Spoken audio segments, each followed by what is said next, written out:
Hello friends, welcome to learn services. This is Ram Soni. आज हम discuss कर रहे हैं मध्य प्रदेश एग्रीकल्चर के बारे में। मध्य प्रदेश इकोनॉमी का ये काफ़ी इंपॉर्टेंट टॉपिक है। Let's talk about this one. Now Madhya Pradesh economy के लिए हम बात करें तो यहाँ पर जो जीडीपी होती है हमारी, जीडीपी में 3 सेक्टर होते हैं। एक होता है प्राइमरी सेक्टर, दूसरा होता है सेकेंडरी सेक्टर और तीसरा होता है टर्शियरी सेक्टर। प्राइमरी सेक्टर में वो सेक्टर काउंट किया जाता है जो एग्रीकल्चर है, एनिमल हस्बेंड्री है, कृषि है, पशुपालन है, ये सारी चीज़ें प्राइमरी सेक्टर में काउंट की आती हैं। सेकेंडरी सेक्टर में वो क्षेत्र काउंट होते हैं जैसे कंस्ट्रक्शन इंडस्ट्रीज़ हैं या मैन्युफैक्चरिंग इंडस्ट्रीज़ हैं, वो सारी चीज़ें सेकेंडरी सेक्टर में काउंट होती हैं। और याद रहे, प्राइमरी सेक्टर में जो लोग काम करते हैं उन्हें रेड कॉलर वर्कर बोलते हैं। सेकेंडरी सेक्टर में जो लोग काम करते हैं उन्हें ब्लू कॉलर वर्कर बोलते हैं।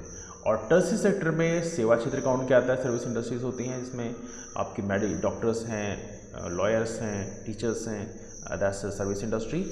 तो इसमें जो इसे काउंट करते हैं वाइट कॉलर वर्कर के रूप में। तो ये तीनों चीज़ आप लोग याद रखेंगे। This is quite important thing for you. तो आज हम लोग डिस्कस कर रहे हैं प्राइमरी सेक्टर के बारे में। प्राइमरी सेक्टर में क्या होता है, एग्रीकल्चर और animal husbandry. Now this is quite important thing for you. Primary sector में जो हमारा इकोनॉमिक सर्वे की डेटा को यदि हम देखें 2011-12 का मध्य प्रदेश का, तो उसमें बेस प्राइसेस में 2011-12 में जो बेस प्राइसेस थे उसके हिसाब से 37.49% शेयर था जीडीपी का। लेकिन जो करंट प्राइसेस जो चल रहे हैं उसके हिसाब से यदि हम देखें तो 46.57% है। तो ये एक बड़ा पार्टिसिपेशन है। हालांकि इतना पार्टिसिपेशन आमतौर पे एग्रीकल्चर का नहीं होना चाहिए। यदि डेवलप्ड कंट्रीज़ की बात करें तो वहाँ पर एग्रीकल्चर सेक्टर का पार्टिसिपेशन बहुत कम होता है, क्योंकि हमारे यहाँ जो एग्रीकल्चर होता है वो एक सबसिस्टेंस फार्मिंग होती है। सबसिस्टेंस फार्मिंग का मतलब क्या होता है कि जितना बेसिकली हमारी खपत होती है उतना ही लेवल हम लोग प्रोड्यूस कर पाते हैं। मैक्सिमम जो किसानों की कंडीशन यही होती है, बिकॉज बहुत सारे किसान जो है मार्जिनल फार्मर्स होते हैं। तो कहीं ना कहीं ये एक बड़ा कंसर्न हो जाता है कि यदि इतनी बड़ी मात्रा में जीडीपी में पार्टिसिपेशन इसका है तो ये एक नेगेटिव पॉइंट क्रिएट कर सकता है। नाउ यदि हम बात करें मध्य प्रदेश में एज ऑफ नाउ ग्रामीण आबादी कितनी है, क्योंकि मोस्टली जो हमारा रूरल पॉपुलेशन है वही बेसिकली एग्रीकल्चर में डिपेंडेंट है। तो एक बड़ा पॉपुलेशन हमारे देश का as of no rural population में बिलोंग करता है। दैट्स रफली अराउंड 72.37% पॉपुलेशन। और ये 2011 सेंसस में यदि हम देखें, एंड राइट नाउ 2015-16 में यदि हम देखें तो एक और डेटा 2015-16 के हिसाब से हमें पता चला है मध्य प्रदेश में कितना लैंड किस चीज़ के लिए इस्तेमाल होता है, एक फसल के लिए कितना इस्तेमाल होता है, 2 फसल के लिए कौन इस्तेमाल किया जाता है। यदि आप देखेंगे तो 154.2 लाख हेक्टेयर एरिया एक क्रॉप के लिए इस्तेमाल की गई है। तो ये एक डेटा है जो आपको पता होना चाहिए। हालांकि ऐसे क्वेश्चन एग्जाम में हमने कभी कम पूछे आते हैं, लेकिन फिर भी एक रफ एस्टिमेट आपको पता होना चाहिए कि एक क्रॉप लगभग हमारे देश में हमारे मध्य प्रदेश में लगभग 150 लाख हेक्टेयर एरिया है जहाँ पे केवल एक ही फसल लगाई जाती है। लगभग 86.25 लाख हेक्टेयर एरिया है जहाँ पे 2 फसल लगाई जाती है। तो थोड़ा सा आप लोग यहाँ पे याद रखेंगे। नाउ फर्टिलाइजर्स का इस्तेमाल कैसे किया जाता है, बिकॉज कभी कभी ऐसे क्वेश्चन पूछ लेते हैं कि फर्टिलाइजर्स का इस्तेमाल हमारे यहाँ ऐसे कितना होता है। तो 2001-2 में जब देखें तो उसमें फर्टिलाइजर का इस्तेमाल काफ़ी कम होता था, दैट्स रफली अराउंड 40 kg पर हेक्टेयर। लेकिन 2016-17 में ये बढ़ के 79.7 मतलब रफली 80 kg पर हेक्टेयर हो चुका है। मतलब ये ऑलमोस्ट डबल हो चुका है। ऑलराइट, तो ये एक बड़ा इंपॉर्टेंट डेटा है जिसे आप लोग यहाँ पे याद रखेंगे। This is quite important for you. Now जो फर्टिलाइजर्स है उसमें हम एनपीके इस्तेमाल करते हैं। एनपीके मतलब nitrogen, phosphorus and potassium. Nitrogen, phosphorus and potassium, ये 3 चीज़ें बेसिकली हम लोग एज ए फर्टिलाइजर की फॉर्म में इस्तेमाल करते हैं। इसको थोड़ा सा आप लोग याद रखें। That's nitrogen, P for phosphorus and के फॉर पोटेशियम। हालांकि बहुत बेसिक है लेकिन फिर भी कभी कोई लोग मिस कर जाते हैं, तो आपको ये चीज़ मिस नहीं करनी है, ठीक है। तो इतना फर्टिलाइजर लगभग हम लोग इस्तेमाल करते हैं एज ऑफ नो। यदि आपसे कोई क्वेश्चन पूछे कि कितना फर्टिलाइजर रफली इस्तेमाल किया जाता है, तो लगभग 80 kg पर हेक्टेयर इस्तेमाल करते हैं। हेक्टेयर का मतलब कितना होता है, 100 मीटर गुणे 100 मीटर। यदि इतना बड़ा लैंड है तो लगभग 10,000 मीटर स्क्वायर का एरिया जो है 1 हेक्टेयर कहलाता है। चूँकि हेक्टेयर एक यूनिट है basically, that's for area, that's not for land, that's for area. तो इस हिसाब से बेसिकली हेक्टेयर हम लोग काउंट करते हैं।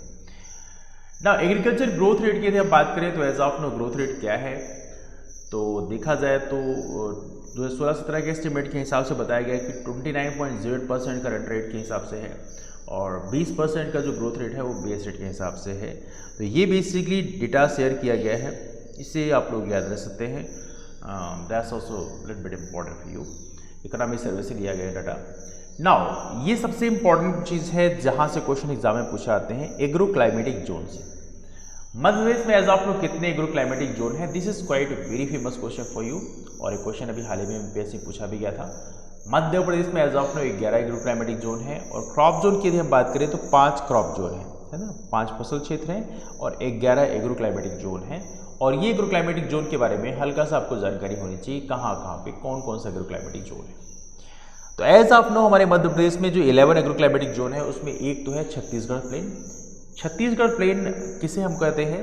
छत्तीसगढ़ प्लेन उस एरिया को बोलते हैं जहाँ पर आमतौर पे लाल पीली मिट्टी पाई जाती है, रेड येलो सॉइल पाई जाती है, और ये बालाघाट या इसके आसपास का जो क्षेत्र है इसे बेसिकली छत्तीसगढ़ का मैदान कहते हैं। यहाँ पे एक चीज़ आपको समझने वाली बात है कि यहाँ पे आमतौर पर बारिश ज़्यादा होती है, 120 से 160 सेंटीमीटर बारिश होती है, और ये चावल के लिए काफ़ी इंपॉर्टेंट एरिया है। वैसे ही बालाघाट का जो क्षेत्र है आपको याद होगा, यहाँ पे किन्नौर चावल जो है, कौन सा चावल? जो किन्नौर राइस है, किन्नौर राइस को यहाँ पर एक जीआई टैग मिल चुका है। तो मध्य देश में ऑलरेडी 7 जीआई टैग थे, एक जीआई टैग और मिल गया तो मतलब 8 जीआई टैग हो गए मध्य देश के पास में। तो किन्नौर चावल को यहाँ पर प्रॉपर तरीके से जीआई टैग भी दिया गया है, कहाँ से? बालाघाट से, है ना। और यहाँ पे लाल पीली मिट्टी पाई जाती है। लाल पीली मिट्टी वैसे भी चावल खेती के लिए काफ़ी इंपॉर्टेंट होती है, और देखा जाए तो जो छत्तीसगढ़ का एरिया है, जो आप देख सकते हैं यहाँ से लगा हुआ एरिया है, पूरा मध्य से लगा हुआ, तो यहाँ पे मोस्टली लाल पीली मिट्टी ही पाई जाती है ना, रेड येलो सॉइल। तो इसको थोड़ा सा आप लोग याद रखेंगे। नाउ चावल कैसी फसल है? चावल एक, ओके यहाँ पे बाय मिस्टेक गलत लिखा हुआ है, चावल एक रबी फसल नहीं है बल्कि चावल एक खरीफ फसल है। रबी कैसे हो जाएगी? चावल में 3 लीटर है, तो है ना, ऐसे डिस्कस किया था आप लोगों से। चावल में कितने लीटर हैं? चावल में 3 लीटर हैं, और इसलिए खरीफ में भी 3 लीटर हैं। तो इस तरह से हम लोगों ने याद रखा था। तो चावल जो है कैसी फसल है? चावल एक खरीफ फसल है। गेहूं की बात करें, गेहूं है, चना है, ये सारी रबी फसल में आती हैं, ठीक है। तो इसको थोड़ा सा आप लोग याद रखेंगे। तो यहाँ पे छत्तीसगढ़ प्लेन हो गया, जो हमारे मध्य देश का जो सदर्न रीजन है, बालाघाट का रीजन है, वो छत्तीसगढ़ प्लेन के अंतर्गत कवर किया जाता है। नाउ एक और रीजन है एग्रो क्लाइमेटिक जोन में, इसे बोलते हैं northern hill region of Chhattisgarh. Chhattisgarh के उत्तरी पहाड़ी क्षेत्र, इसमें कौन से आएंगे? हमारे मध्य प्रदेश में जो शहडोल, सीधी, मंडला का जो क्षेत्र है, ये basically northern hill region of Chhattisgarh कहलाएगा। तो ये भी काफ़ी इंपॉर्टेंट है, छत्तीसगढ़ के उत्तरी पहाड़ी क्षेत्र। तो यहाँ पर देखा जाए तो ये जो क्षेत्र है, कौन सा क्षेत्र? जो थोड़ा नॉर्दर्न रीजन है, जैसे मंडला हो गया, सीधी हो गया, सीधी तो थोड़ा और ऊपर है, मंडला हो गया, है ना, शहडोल हो गया, ये सारा जो क्षेत्र है ये basically northern hill region of Chhattisgarh में काउंट किया जाता है। यहाँ पे भी आमतौर पे लाल पीली मिट्टी पाई जाती है, हालांकि कुछ जगह काली मिट्टी भी पाई जाती है। तो मतलब दोनों का मिक्सचर बेसिकली है, रेड येलो सॉइल भी है और कुछ जगह काली मिट्टी भी पाई जाती है, ब्लैक सॉइल पाई जाती है। हालांकि ब्लैक सॉइल का नाम जो है वो रेगर सॉइल है। और याद रहे, ब्लैक जो मिट्टी है, काली मिट्टी जो है, इसके बारे में आप लोग याद रखिए, इसे कपासी मिट्टी बोलते हैं। मध्य प्रदेश की यदि हम बात करें, मध्य प्रदेश की स्पेशली मालवा अंचल में, कौन से अंचल में? मध्य प्रदेश के मालवा अंचल में ब्लैक सॉइल बड़ी मात्रा में पाई जाती है, इसीलिए इसे कपासी क्षेत्र भी बोलते हैं। ये वाला जो क्षेत्र है आपका, ये मालवा रीजन कहलाता है। इसे भी थोड़ा सा आप लोग यहाँ पे याद रखेंगे, ठीक है। चलिए, नाउ ये जो रीजन है आपका, जो शहडोल, सीधी, मंडला का क्षेत्र है, ये बेसिकली चावल की खेती के लिए काफ़ी इंपॉर्टेंट है। और चावल कैसी फसल है? ओके, यहाँ पे फिर मैंने मिस्टेक किया है, that's by mistake I have written rabi फसल नहीं बल्कि चावल एक खरीफ फसल है। Please do correct this out. चावल कैसी फसल है? चावल एक खरीफ फसल है। चावल एक खरीफ फसल है, तो please do remember this one.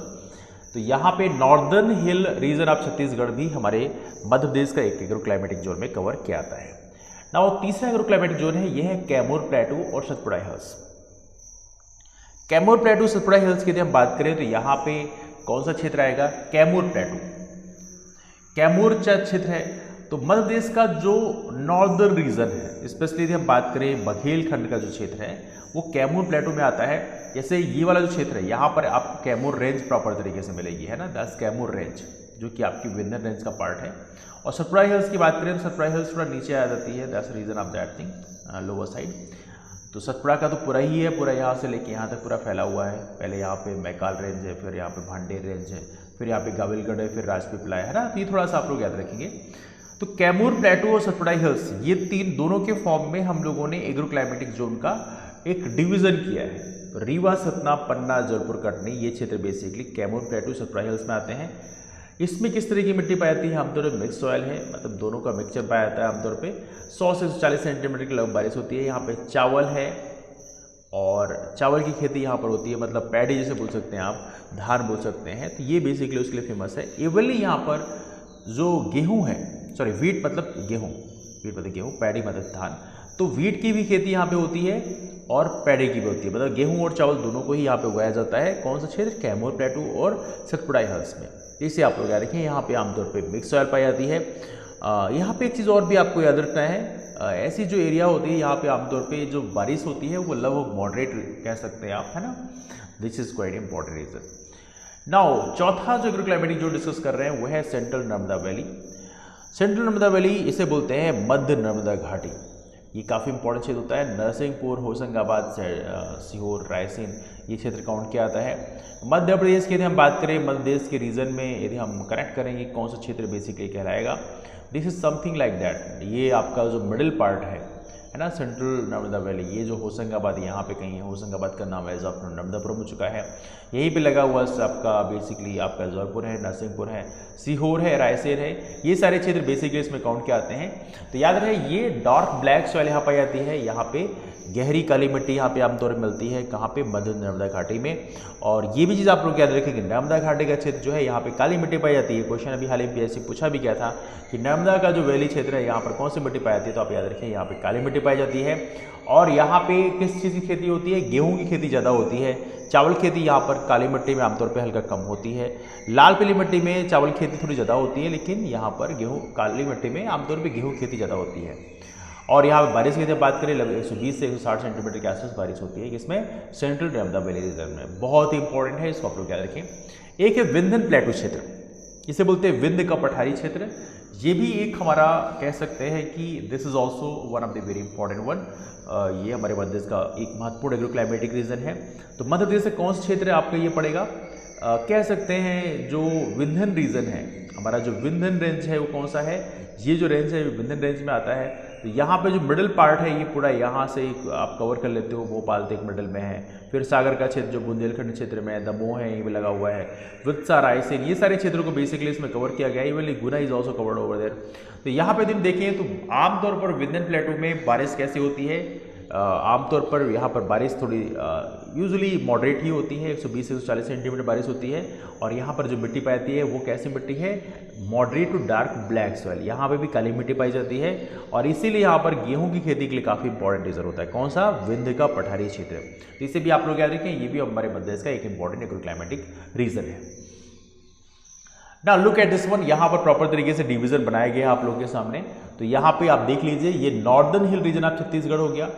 ये जो नॉर्दर्न हिल रीजन आप छत्तीसगढ़ हो गया, जिसमें रीवा का क्षेत्र आ गया आपका, इसे बोलते हैं छत्तीसगढ़ का उत्तरी पहाड़ी क्षेत्र।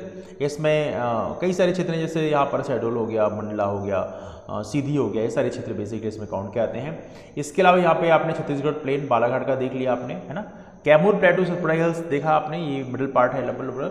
यहाँ पे कैमूर प्लेटू की यदि हम बात करें, कैमूर के पठार सतपुड़ा की पहाड़ी क्षेत्र में आमतौर पे मिक्स सॉइल पाई जाती है, या कह सकते हैं मॉडरेट ब्लैक सॉइल पाई जाती है। इसके अलावा जो विंध्यन प्लेटू है, जो ये वाला क्षेत्र है, यहाँ पे आमतौर पे कैसी मिट्टी पाई जाती है? मध्यम से गहरी काली मिट्टी, मतलब मॉडरेट से डार्क ब्लैक सॉइल, है ना, जिसे आप लोग याद रखें। इसके अलावा सेंट्रल नर्मदा वैली की बात करें तो यहाँ पे आमतौर पे काली मिट्टी पाई जाती है सेंट्रल नर्मदा वैली में, इसे आप लोग याद रखेंगे। फिर यहाँ पे आगे सतपुड़ा प्लेटू भी दिखाया गया आपको प्रॉपर तरीके से, निमाड़ प्लेन दिखाए गए हैं, झाबो हिल्स यहाँ पर है, मलवा प्लेटू का क्षेत्र ये है, विंध्यन प्लेटू का क्षेत्र दिखाई दिया है। ग्रिड रीजन्स में यहाँ पे यदि आप देखें, ये एक ग्रिड रीजन कहलाता है, जो कि आपका बेसिकली चंबल का क्षेत्र है, ये बुंदेलखंड का क्षेत्र है ना। तो लोकेशन थोड़ी सी आपको यहाँ पे पता होना चाहिए, ठीक है। Now let's get the next one. Gird region की बात करें, इसे मध्य क्षेत्र बोलते हैं। यहाँ पर भेड़, मुरैना, ग्वालियर, शिवपुरी, अशोकनगर, गुना का क्षेत्र है। तो ग्रिड रीजन आपने देख ही लिया कि जो हमारा जो नॉर्दर्न रीजन है, जो ये चंबल का क्षेत्र है, ये ग्रिड रीजन में काउंट किया आता है। इसमें बारिश यूजुअली कम होती है, 80 से 100 सेंटीमीटर होती है। यहाँ पे चावल है, सॉरी गेहूँ है, सोरगुम है, मिलेट है, ज्वार है, ये सारी चीज़ों को बेसिकली यहाँ पर उगाया जाता है। मिट्टी कौन सी पाई जाती है हमारे मध्य क्षेत्र में? तो इसे जरूर आप याद रखेंगे, यहाँ पर अलूवियल सॉइल पाई जाती है, इसे बोलते हैं जलोढ़ मृदा। This is quite important one because of the many reverse जो यहाँ पे फ्लो करती है, उसी कारण यहाँ पर आमतौर पर जलोढ़ मृदा पाई जाती है। एक चीज़ आपको और भी याद रखना है इसके बारे में, यहाँ पर जो मिलेट है ना, मिलेट के बारे में याद रखना। मिलेट मतलब जो मोटे अनाज है ना। तो ये 2023 है हमारा 2023 यूनाइटेड नेशंस ने इसे इंटरनेशनल ईयर ऑफ मिलेट घोषित किया है। तो 2023 क्या है, ये मिलेट ईयर घोषित किया गया है यूनाइटेड नेशंस के द्वारा भारत के प्रयासों के बदौलत। तो ये भी आप लोग याद रखें, this is also quite important for you. Alright, इसके अलावा मध्य प्रदेश में एक और क्लाइमेटिक जोन है, इसे बोलते हैं बुंदेलखंड का क्षेत्र। इसमें छतरपुर का क्षेत्र है, टीकमगढ़ है, दतिया है, शिवपुरी है, सारे क्षेत्र आते हैं। मतलब मध्य प्रदेश का जो नॉर्दर्न रीजन है वो इसके अंतर्गत काउंट किया जाता है। ये आपका बुंदेलखंड रीजन आप देख सकते हैं, that's reason of that one. इसमें यदि हम देखें तो बारिश आमतौर पर लोअर साइड में होती है, 80 से 140 सेंटीमीटर है। यहाँ पर भी मिक्स सॉइल पाई जाती है, मतलब यहाँ पर मिश्रित मिट्टी पाई जाती है, मॉडरेट ब्लैक पाई जाती है। यहाँ पर भी चावल की खेती होती है और ज्वार की खेती होती है ना। तो मोस्टली यहाँ पर चावल नहीं बल्कि गेहूँ खेती होती है, व्हीट गेहूँ है, और मेलेट मतलब जो मोटे अनाज होते हैं उसकी खेती यहाँ पे होती है। ये बुंदेलखंड का क्षेत्र है, इसे आप लोग याद रखें। तो चावल की खेती यूजुअली यहाँ पर नहीं होती है ना। हमारे मध्य प्रदेश में यदि हम चावल खेती की बात करें, मोस्टली कहाँ होती है, मोस्टली हमारे मध्य प्रदेश का जो ईस्टर्न साइड है, हमारे मध्य प्रदेश का जो पूर्वी क्षेत्र है, पूर्वी क्षेत्र का मतलब कौन सा क्षेत्र है, हमारे मध्य प्रदेश का, लुक एट दिस वन, हमारे मध्य प्रदेश का जो ईस्टर्न साइड है, यहाँ पर आमतौर पे आपको चावल खेती होती ज़्यादा मिलेगी। लेकिन मध्य प्रदेश का बाकी जो क्षेत्र है, यहाँ पर आमतौर पे गेहूं की खेती आपको ज़्यादा मिलेगी। हालांकि गेहूं के उपार्जन में मिनिमम सपोर्ट प्राइस के अंतर्गत जो हम लोग गेहूं का उपार्जन करते हैं, उससे मध्य प्रदेश एज ऑफ नाउ देश में सबसे टॉप शिखर पे है। तो ये भी थोड़ा सा आप लोग याद रखेंगे। नाउ एक और रीजन है सतपुड़ा प्लेटू। सतपुड़ा प्लेटू की बात करें तो इसमें बैतूल, छिंदवाड़ा ये सारे रीजन काउंट किए जाएंगे।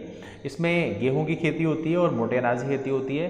100 से 120 सेंटीमीटर के आसपास बारिश है। लाइट ब्लैक सॉइल यहाँ पाई जाती है। आमतौर पर काली मिट्टी पाई जाती है मध्य प्रदेश के बाकी क्षेत्रों में। मालवा प्लेटू की बात करें, यहाँ पर तो प्योर ब्लैक सॉइल पाई जाती है। और मंदसौर, नीमच, रतलाम, उज्जैन, देवास, इंदौर, झाबुआ, शाजापुर, राजगढ़ ये सारे क्षेत्र बेसिकली मालवा प्लेटू में काउंट किए आते हैं। यदि आप मध्य प्रदेश देखेंगे, लुक एट दिस वन, ये मध्य प्रदेश का लोकेशन है अपने, और यहाँ पे यदि आप देखेंगे तो ये पूरा जो वेस्टर्न रीजन है, ये पूरा मालवा प्लेटू में काउंट किया आता है। और यहाँ पे यदि हम देखें तो कॉटन बड़ी मात्रा में यहाँ पे इसकी पैदावार होती है। कॉटन मतलब अपना कपास हो गया, और मोटे अनाज भी होते हैं। सोयाबीन का भी खेती काफ़ी इंपॉर्टेंट है। सोयाबीन के कारण मध्य प्रदेश को सोया स्टडी बोलते हैं। सोयाबीन का उत्पादन मध्य प्रदेश सर्वाधिक भी होता है। 80 से 120 सेंटीमीटर बारिश होती है। आमतौर पर यहाँ पे काली मिट्टी पाई जाती है। ये है मालवा प्लेटू रीजन। 11th हमारा एग्रोक्लाइमेटिक जोन है वो है निमाड़। मध्य प्रदेश का जो सदर्न क्षेत्र है, मतलब कह सकते हैं साउथ वेस्टर्न रीजन जो है, इसे निमाड़ रीजन के अंतर्गत काउंट किया जाता है। जिसमें आपको खंडवा हो गया, खरगोन हो गया, ये जो रीजन है आपका साउथ वाला क्षेत्र, ये निमाड़ रीजन में काउंट किया जाता है। खंडवा, खरगोन, हरदा, धार, बुरहानपुर, बड़वानी, ये सारे क्षेत्र इसमें काउंट किए जाते हैं। यहाँ पर याद रखिएगा, बुरहानपुर को बराना डिस्ट्रिक्ट भी घोषित किया गया है। बड़वानी को पपाया के लिए बनाया गया है। यहाँ पर बारिश लगभग मॉडरेट होती है। काली मिट्टी यहाँ पाई जाती है। कॉटन, मिलेट ऐसी चीज़ों का यहाँ पर उत्पादन होता है। कौन से निमाड़ रीजन में। झाबुआ हिल्स की बात करें, झाबुआ के क्षेत्र में झाबुआ हिल्स हैं। यहाँ पर पैटलैंड को छोड़कर बाकी क्षेत्र झाबुआ हिल्स में काउंट किए आते हैं। और राजपुर, धार ये सारे ज़िले यहाँ पे आते हैं। झाबुआ तो आता ही है। यहाँ पर भी काली मिट्टी पाई जाती है। और याद रहे, काली मिट्टी जहाँ पाई जाती है वहाँ पे आमतौर पे गेहूं का उत्पादन होता है, या यहाँ पर बेसिकली कपास का उत्पादन किया जाता है। तो ऐसे क्षेत्र बेसिकली इसके लिए फेमस है। ये थोड़ा सा आप लोग याद रखेंगे ना। चलिए, शहद का उत्पादन भी वैसे यहाँ पे होता है झाबुआ हिल्स के क्षेत्र में, इसको भी आप लोग याद रखेंगे। तो ये है मध्य प्रदेश के 11 एग्रोक्लाइमेटिक जोन, जिनके बारे में आपको पता होना चाहिए। क्रॉप जोन में एक और चीज़ है, यहाँ पर 5 क्रॉप जोन मध्य प्रदेश को डिवाइड किया गया है। एक तो कॉटन मिलेट का क्षेत्र। तो मध्य प्रदेश का जो वेस्टर्न क्षेत्र है, नॉर्थ वेस्टर्न है, साउथ वेस्टर्न क्षेत्र है। तो क्रॉप के हिसाब से जो हमने डिवाइड किया है मध्य प्रदेश को, उसके हिसाब से ये क्रॉप जोन बनाया गया है। तो आप देखेंगे कि मध्य प्रदेश का जो ये रीजन है, just 1 second, let me make something here.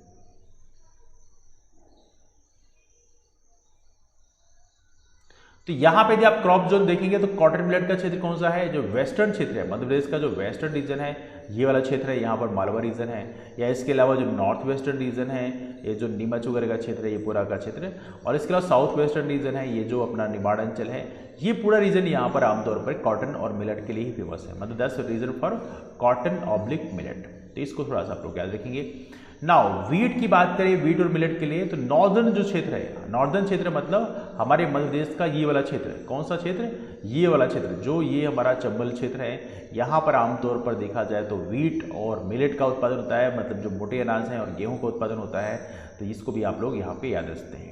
Paddy की बात करें, पैडी मतलब धान की बात करें, तो धान की खेती आमतौर पर मध्य प्रदेश के ईस्टर्न साइड में ज़्यादा होती है, पूर्वी क्षेत्र में ज़्यादा होती है, जो कि आपको पता होना चाहिए। यहाँ पर आमतौर पर लाल पीली मिट्टी ज़्यादा पाई जाती है, उसका प्रभाव ज़्यादा है, तो यहाँ पे क्या है, यहाँ पर पैडी की खेती होती है, मतलब धान की खेती होती है।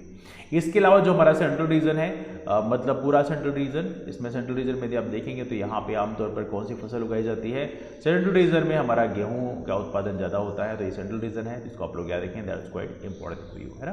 तो ये हमारा सेंट्रल रीजन है जहाँ पर वीट का मतलब गेहूँ का उत्पादन ज़्यादा होता है।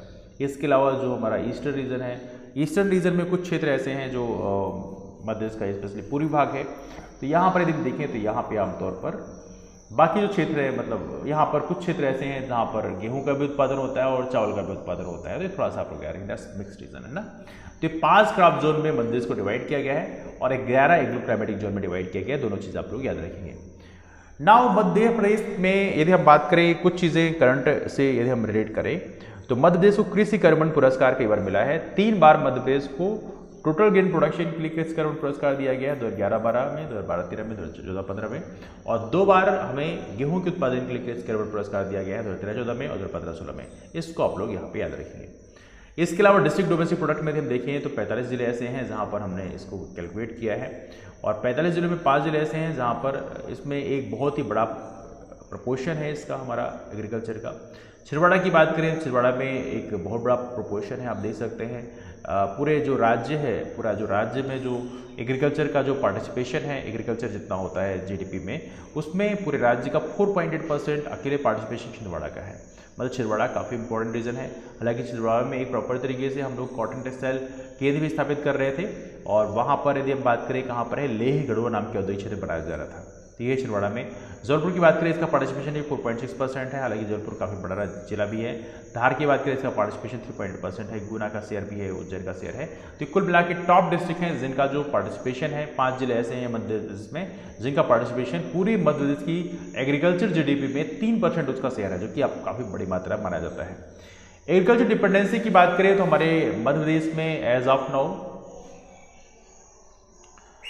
एग्रीकल्चर में जो डिपेंडेंसी हमारे यहाँ है किसानों की, उसमें लोगों की, उसमें एग्रीकल्चर डिपेंडेंसी में 69.8% पॉपुलेशन 2011 में था, 2001 में 71.5% था। एग्रीकल्चर डिपेंडेंसी यदि हम ग्रामीण क्षेत्रों की बात करें तो पूरे देश की, पूरे राज्य की होगी, पूरे मध्य प्रदेश की होगी, लेकिन वहीं पर एग्रीकल्चर डिपेंडेंसी यदि हम सिर्फ ग्रामीण क्षेत्रों की बात करें तो 85.6% पॉपुलेशन जो है वो एग्रीकल्चर में डिपेंडेंट है 2011 सेंसस के हिसाब से, और 2001 में ये 85.5% हुआ करता था। मतलब ग्रामीण क्षेत्रों में अभी भी एग्रीकल्चर डिपेंडेंसी बहुत ज़्यादा है, शहरी क्षेत्रों में अब धीरे धीरे कम होती जा रही है। लैंड होल्डिंग की यदि हम बात करें तो ये याद रखना है, 2010-11 के एस्टिमेट के हिसाब से एवरेज लैंड होल्डिंग हमारे मध्य प्रदेश में है 1.78 हेक्टेयर। मतलब यदि हम पूरे किसानों की पॉपुलेशन को निकालें और मध्य प्रदेश में जितनी पूरी खेती होती है उसको निकालें और डिवाइड कर दें, तो उसमें यदि आप देखेंगे तो वहाँ पर आएगा 1.7 हेक्टेयर। मतलब एवरेज लैंड होल्डिंग मध्य प्रदेश में है 1.78 हेक्टेयर। हेक्टेयर कितना होता है? हेक्टेयर होता है 10,000 मीटर स्क्वायर का, मतलब 100 मीटर गुणे 100 मीटर। यदि आप एकड़ में निकालें तो लगभग 2.5 एकड़ के आसपास 1 हेक्टेयर होता है। हालांकि इतनी होल्डिंग हमारे बहुत सारे किसानों के पास नहीं है। अभी हम उसके बाद डिस्कस करेंगे। भारत में एवरेज लैंड होल्डिंग की यदि हम बात करें वो रफली 1.16 हेक्टेयर है, क्योंकि भारत में आबादी का जो डेंसिटी है वो भी ज़्यादा है। मध्य प्रदेश की यदि हम पॉपुलेशन डेंसिटी की बात करें, देखिए पॉपुलेशन डेंसिटी का सारा खेल है। पॉपुलेशन डेंसिटी यदि हम बात करें मध्य प्रदेश में कितनी है, मध्य प्रदेश की पॉपुलेशन डेंसिटी कितनी है? मध्य प्रदेश की पॉपुलेशन डेंसिटी है 236, और ये मध्य प्रदेश की है।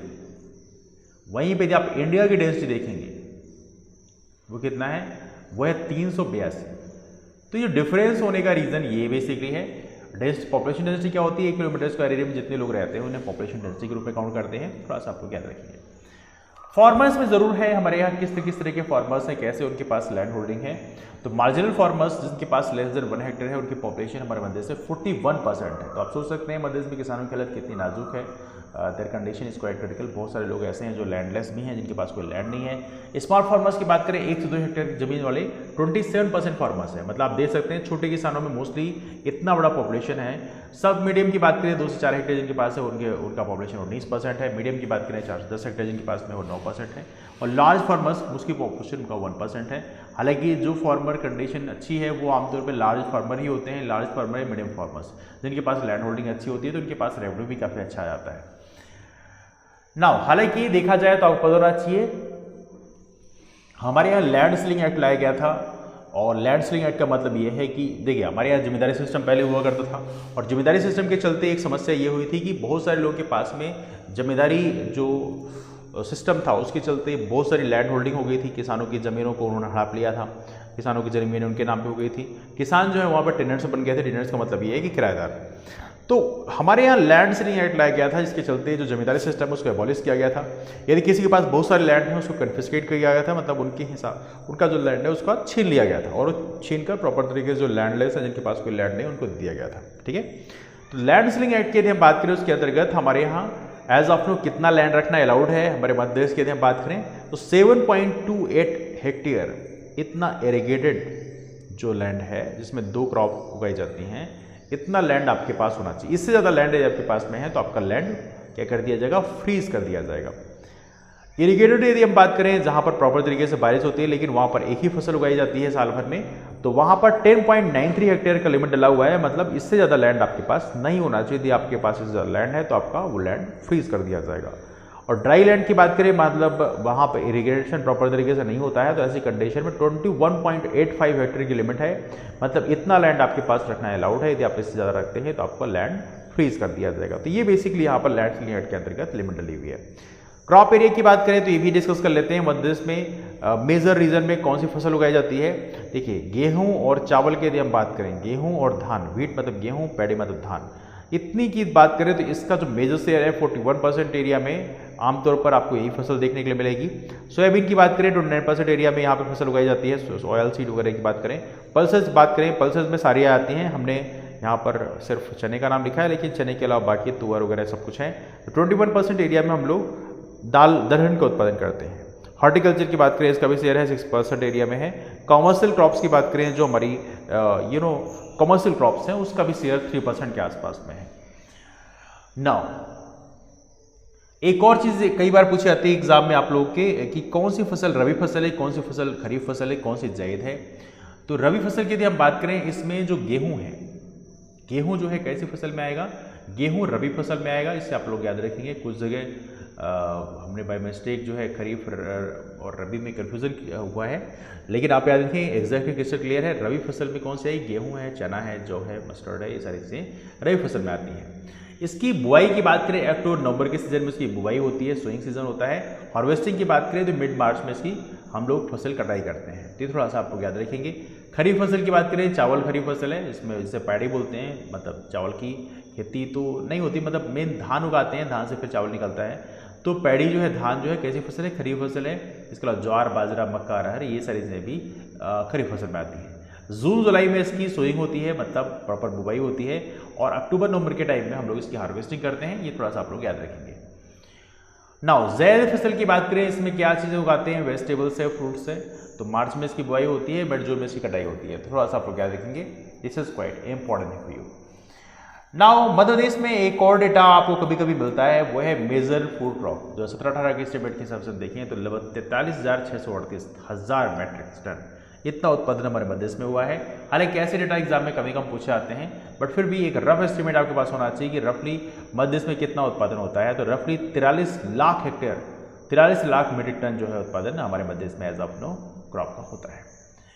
अब चलते हैं, बात करते हैं गेहूं के बारे में। गेहूं के बारे में बात करना थोड़ा ज़रूरी है, बिकॉज गेहूं हमारे मध्य प्रदेश के लिए थोड़ा इंपॉर्टेंट है। और ग्रीन रेवोल्यूशन की यदि हम बात करें, हरित क्रांति की बात करें, उसमें गेहूं और धान दो ही फसलें होती है जिनको सबसे ज़्यादा बेनिफिट मिला था। तो गेहूं में आपको पता होना चाहिए जो प्रोडक्शन है इसका एज ऑफ नो हमारे मध्य प्रदेश में सेकंड रैंक है उत्तर प्रदेश के बाद में। तो ये एक बड़ी बात है। 19.17% कंट्री का प्रोडक्शन अकेले मध्य प्रदेश में होता है, तो ये भी आपको पता होना चाहिए। अक्टूबर नवंबर में इसको बुआई की जाती है, मिड मार्च में इसकी कटाई की जाती है। कैसी फसल है गेहूँ? गेहूँ एक रबी फसल है। ना यहाँ पे आपको याद रखना है हमारे मध्य प्रदेश का जो मालवा प्लेटू क्षेत्र है, इसको बास्केट ऑफ वीट बोलते हैं, तो ये भी काफ़ी इंपॉर्टेंट है। और सरबती जो गेहूँ है यहाँ पे मोस्टली उगाया जाता है।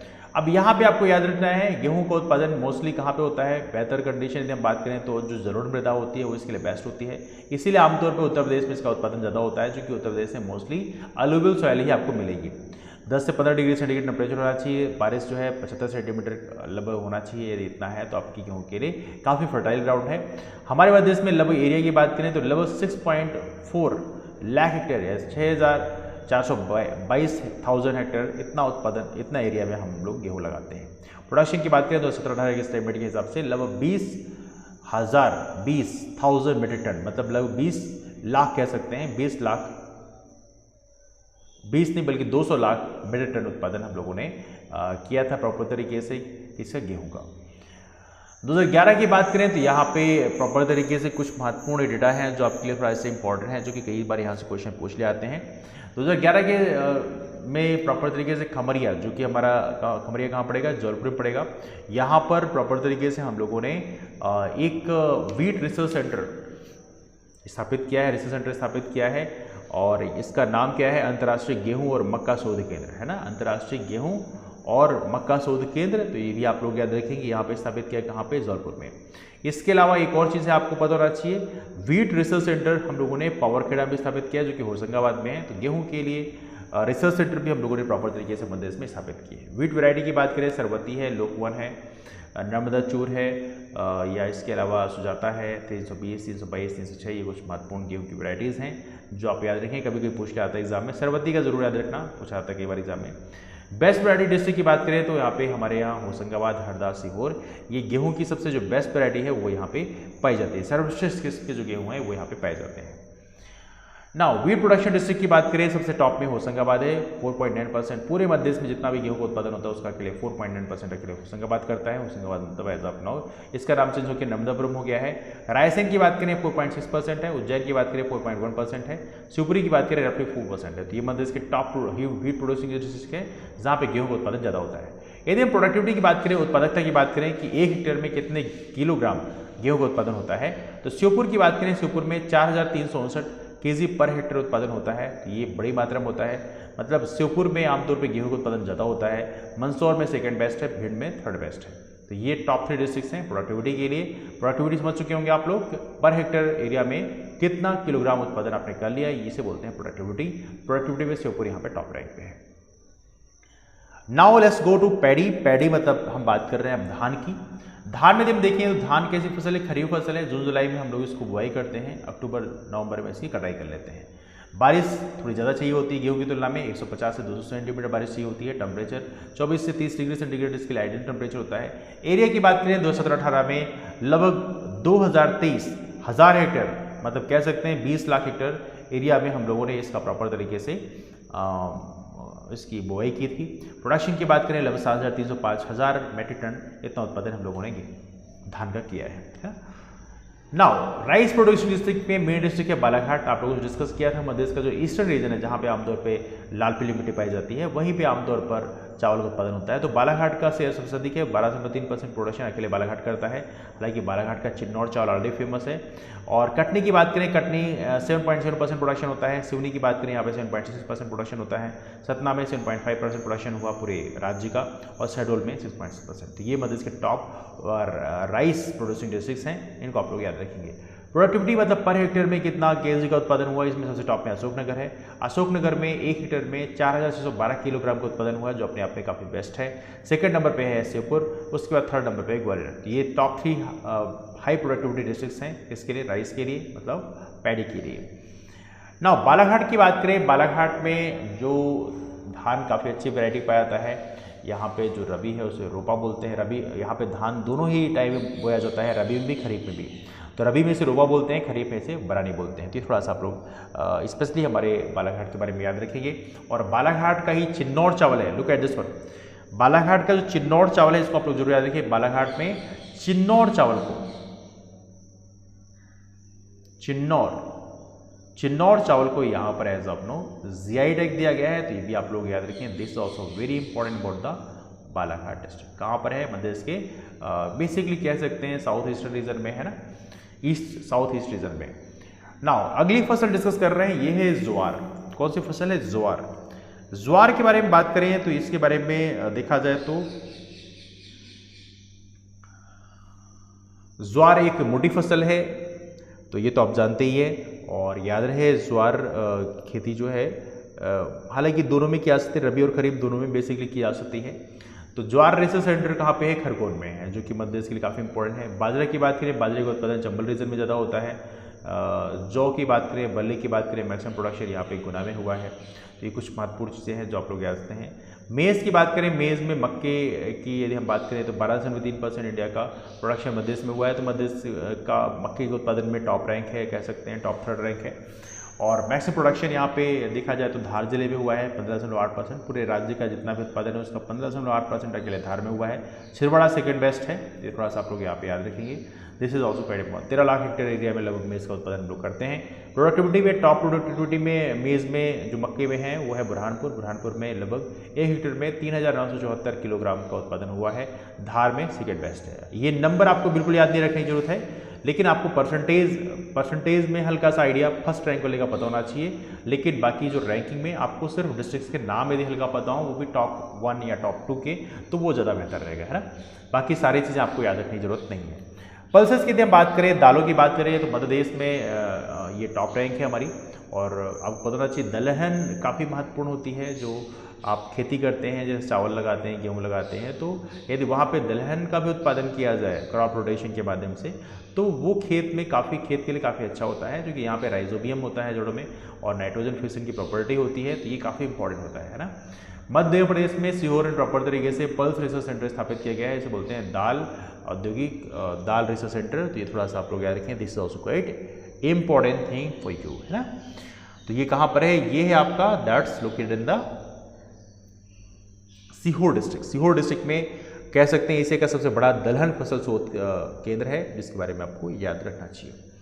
नाउ रैंकिंग की बात करें, मध्य प्रदेश की में लगभग पूरे देश का 27% प्रोडक्शन होता है। महाराष्ट्र सेकंड बेस्ट है 16.5% प्रोडक्शन के साथ में। राजस्थान थर्ड बेस्ट है जिसमें 13.3% के आसपास प्रोडक्शन होता है। तो टॉप थ्री प्रोड्यूसिंग स्टेट्स हैं जिनके बारे में हमें पता होना चाहिए। नाउ चने के बारे में यदि हम बात करें, अभी तो हम लोगों ने दलहन के बारे में पढ़ा, तो ओवरऑल सब के बारे में पढ़ा, लेकिन दलहन में यदि हम चने के बारे में बात करें, मध्य प्रदेश एज ऑफ नो देश में फर्स्ट रैंक रखता है। पूरे देश का 38% प्रोडक्शन अकेले मध्य प्रदेश में होता है। छिंदवाड़ा यहाँ पे टॉप प्रोड्यूसिंग डिस्ट्रिक्ट है। राजगढ़ सेकंड बेस्ट है। उज्जैन की बात करें थर्ड बेस्ट है ना। 5.5% प्रोडक्शन पूरे स्टेट का अकेले छिंदवाड़ा में होता है। प्रोडक्टिविटी में छिंदवाड़ा टॉप में है, भिंड सेकंड बेस्ट में है, शिवपुर यहाँ पे थर्ड बेस्ट में है। तो टॉप 3 प्रोड्यूसिंग डिस्ट्रिक्ट्स हैं प्रोडक्टिविटी में। नाउ अरहर की बात करें, मध्य प्रदेश की रैंकिंग पूरे देश में थर्ड रैंक है। तुअर रिसर्च सेंटर मध्य प्रदेश में स्थापित भी है। कहाँ पे? शेरपुर में, सीहोर में। इसको भी आप लोग याद रखें। मैक्सिमम प्रोडक्शन बड़ा में होता है 30%, तो इसको भी आपको याद रखते हैं अरहर के बारे में। उड़द की बात करें, टीकमगढ़ में टॉप प्रोडक्शन है और ये फर्स्ट रैंक पे है, तो ये थोड़ा सा आप लोग याद रखें। ऑयल सीड में तिलहन में देखें तो फर्स्ट रैंक में मध्य प्रदेश है। 27% प्रोडक्शन पूरे देश का अकेले मध्य प्रदेश में होता है। सेकंड रैंक में राजस्थान है, थर्ड रैंक में महाराष्ट्र है। तो Madhya Pradesh as of now first rank पे है किसमें? ऑयल सीड के प्रोडक्शन में, तिलहन में। ये थोड़ा सा आप लोग याद रखें। राई की बात करें, राई के प्रोडक्शन में राई भी एक प्रकार की तिलहन है। भिंड फर्स्ट रैंक पे है, 23.3% प्रोडक्शन यहाँ पे होता है। मुरैना की बात करें सेकंड बेस्ट है, 21% प्रोडक्शन यहाँ पे होता है। तो ये टॉप 2 हमारे डिस्ट्रिक्ट है, भिंड और मुरैना, जो कि हमारे चंबल रीजन में है। यहाँ पे राई का उत्पादन सर्वाधिक होता है। राई मतलब हम बात कर रहे हैं सरसों की। सोयाबीन की बात करें, सोयाबीन भी एक दलहन, सोयाबीन हालांकि काफ़ी इंटरेस्टिंग है। सोयाबीन दलहन और तिलहन दोनों में काउंट होता है, क्योंकि सोयाबीन में जो नाइट्रोजन फिक्सिंग प्रॉपर्टी होती है राइजोबियम के कारण, तो वो चीज़ होती है। और साथ में सोयाबीन तिलहन है, ये तो आप जानते हैं, इसका ऑयल आप इस्तेमाल करते हो घरों में खाना बनाने के लिए, तो दैट्स क्वाइट फेमस वन। तो मध्य प्रदेश को सोयाबीन के मैक्सिमम प्रोडक्शन के लिए मध्य प्रदेश में देखा जाए तो 51% प्रोडक्शन अकेले मध्य प्रदेश में होता है। महाराष्ट्र सेकंड बेस्ट है, लेकिन मध्य प्रदेश में 50% से अधिक प्रोडक्शन अकेले मध्य प्रदेश में होता है। Because of this so Madhya Pradesh is called as a soya state. तो ये भी थोड़ा सा आपको याद रखें, this also quite important. Soybean को आमतौर पर खरीफ फसल में काउंट किया जाता है। एक चीज़ आपको याद रखना है, एग्रीकल्चर में मध्य प्रदेश से सब स्टार्ट हुआ है देवास में 1962 से। 2017-18 की बात करें, 5,10,000 हेक्टेयर हमारे इतनी एरिया में हम लोगों ने इसका बेसिकली प्रोडक्शन किया है। और यदि हम बात करें कितना प्रोडक्शन हुआ है, 5,321,000 मीट्रिक टन उत्पादन हमारे देश में हुआ है। लेकिन एरिया की यदि हम बात करें तो लगभग 5,000 मतलब 50 लाख हेक्टेयर एरिया में हम लोगों ने सोयाबीन का उत्पादन किया है। सोयाबीन के बारे में याद रखना, नेशनल सोयाबीन रिसर्च सेंटर है आपके इंदौर में, स्टेट सोयाबीन रिसर्च सेंटर है उज्जैन में। हालांकि सोयाबीन संयंत्र की स्थापना कहाँ पे हुई है? उज्जैन में हुई है, ये भी आपको याद रखना है, ठीक है। Now let's talk about next crop that's called cotton. Cotton के उत्पादन की बात करें तो कॉटन का उत्पादन कहाँ होता है? बट ऑब्वियस सी बात है, हमारे मध्य प्रदेश का जो वेस्टर्न साइड है, स्पेशली जहाँ पे काली मिट्टी पाई जाती है, मालवा प्लेटू का क्षेत्र है, मालवा का रीजन है, वहाँ पर आमतौर पर आपको कॉटन का उत्पादन ज़्यादा मिलता है, जो कि वहाँ पे काली मिट्टी पाई जाती है। काली मिट्टी को रेगल सॉइल बोलते हैं, काली मिट्टी को कपासी मिट्टी बोलते हैं। तो गोल्डन डिस्ट्रिक्ट में कौन कौन से जिले आते हैं? बड़वानी है, बुरहानपुर है, खंडवा है, खरगोन है। ये 4 जिले यहाँ पर कपास के उत्पादन में टॉप डिस्ट्रिक्ट हैं, इसीलिए इन्हें गोल्डन डिस्ट्रिक्ट बोलते हैं। 2018 की बात करें, पहला ऑर्गेनिक कॉटन रिसर्च सेंटर स्थापित किया गया है कहाँ पे? भगवंत राव मंडलोई एग्रीकल्चर यूनिवर्सिटी में। कहाँ पे? खंडवा में है। तो थोड़ा सा आप लोग याद रखें, this is quite important for you. BT cotton 2002 में हमने स्टार्ट किया है गवर्नमेंट ऑफ इंडिया द्वारा। तो बेसिकली कॉटन की ये कुछ वैरायटी है, मॉडिफाइड वैरायटी है, इसे आप लोग याद रखें, क्योंकि इसमें कॉटन में आमतौर पे कीड़े लग जाते हैं कई बार, लेकिन बीटी कॉटन जो है इसमें रेजिस्टेंट है इस चीज़ के लिए, तो ये काफ़ी इंपॉर्टेंट है। नाउ फसलों में कई सारी फसलें हमने डिस्कस किया, बहुत सारी फसलें तो डिस्कस करना जरूरी नहीं है, जो रिलेवेंट है उसको हमने स्किप कर दिया है। लेकिन यहाँ पर एक फसल और भी इंपॉर्टेंट है, इसका नाम है गांजा, मैरुआना। मैरुआना प्रोडक्शन में टॉप रैंक पे खंडवा है, सेकंड बेस्ट पे बुरहानपुर है। अफीम की बात करें, ओपीएम की बात करें, प्रोडक्शन में टॉप में मंदसौर है, सेकंड बेस्ट पे नीमच है। तो इसको थोड़ा सा आप लोग रखें। टोबैको प्रोडक्शन में रीवा फर्स्ट रैंक पे है। तो ये मध्य प्रदेश के टॉप प्रोड्यूसिंग डिस्ट्रिक्ट्स हैं, जिनके बारे में आपको हल्का पता होना चाहिए। These are quite important thing for you, ठीक है। तो इनके बारे में आप लोग यहाँ पर याद रखेंगे। नाउ मध्य प्रदेश में शुगर केन की बात करें, गन्ने के उत्पादन का कई बार पूछा जाता है। देखिए, गन्ने का मैक्सिमम प्रोडक्शन होता है मध्य प्रदेश के नरसिंहपुर जिले में। मध्य देश का 50% से अधिक प्रोडक्शन अकेले मध्य प्रदेश के नरसिंहपुर जिले में होता है। शुगर केन रिसर्च सेंटर भी हमने स्थापित किया है नरसिंहपुर में। कहाँ पे? बोहानी में। ये कहाँ पे है? नरसिंहपुर में है। ये क्वेश्चन पूछा सकता है कि मध्य प्रदेश में कौन सा जिला किस फसल के लिए फेमस है? तो आप याद रखेंगे, शुगर केन प्रोडक्शन के लिए, गन्ने के उत्पादन के लिए नरसिंहपुर फेमस है। 98,000 हेक्टेयर एरिया में हम लोगों ने उसका उत्पादन किया था और लगभग 543,000 मीट्रिक टन का उत्पादन मध्य प्रदेश में हुआ है। तो गन्ने के उत्पादन के लिए मध्य प्रदेश भी हालांकि बहुत इंपॉर्टेंट तो नहीं है, लेकिन फिर भी कुछ कम उत्पादन किया जाता है। कॉफी की बात करें, 110 हेक्टेयर एरिया में हम लोगों ने कॉफी का उत्पादन किया है। कहाँ पे? कुकरू फेमस है यहाँ पे जो कि बैतूल में जो भैंस देही तहसील है, यहाँ पे उत्पादन करते हैं हम लोग कॉफी का। कॉफी का उत्पादन मध्य में कम होता है। आमतौर पे जो हिली रीजन होते हैं वहाँ पे कॉफी का उत्पादन ज़्यादा होता है, बिकॉज कॉफी के लिए बारिश काफ़ी ज़्यादा चाहिए होती है और साथ में हिली रीजन होना चाहिए। यदि जड़ों में पानी ज़्यादा देर तक टिक गया तो जड़ें सड़ जाती हैं। तो बिकॉज ऑफ ऑल दीज आमतौर पर आपने देखा होगा कि जो हिली क्षेत्र हैं, जैसे हमारा वेस्टर्न घाट का रीजन है, वहाँ पर कॉफ़ी का उत्पादन ज़्यादा होता है। कर्नाटका का क्षेत्र है, केरला का क्षेत्र है ना, और इसके अलावा जो हमारा नॉर्दर्न रीजन में सिक्किम हो गया है ना, इन क्षेत्रों में भी कॉफ़ी का उत्पादन होता है। वही सेम कंडीशन चाय के साथ भी होता है। चाय को भी बारिश खूब चाहिए होती है, लेकिन जड़ों में पानी रुकना नहीं चाहिए, मतलब इसीलिए हिली क्षेत्र इसके लिए काफ़ी इंपॉर्टेंट होते हैं। वेजिटेबल्स की बात करें, मध्य प्रदेश की जो रैंक है वेजिटेबल्स में, ये 3rd रैंक है, इसको आप लोग याद रखेंगे। टोमेटो में 1st रैंक है, ऑनियन में 3rd रैंक है, पोटैटो में 5th रैंक है। तो ये वेजिटेबल्स के लिए हो गया।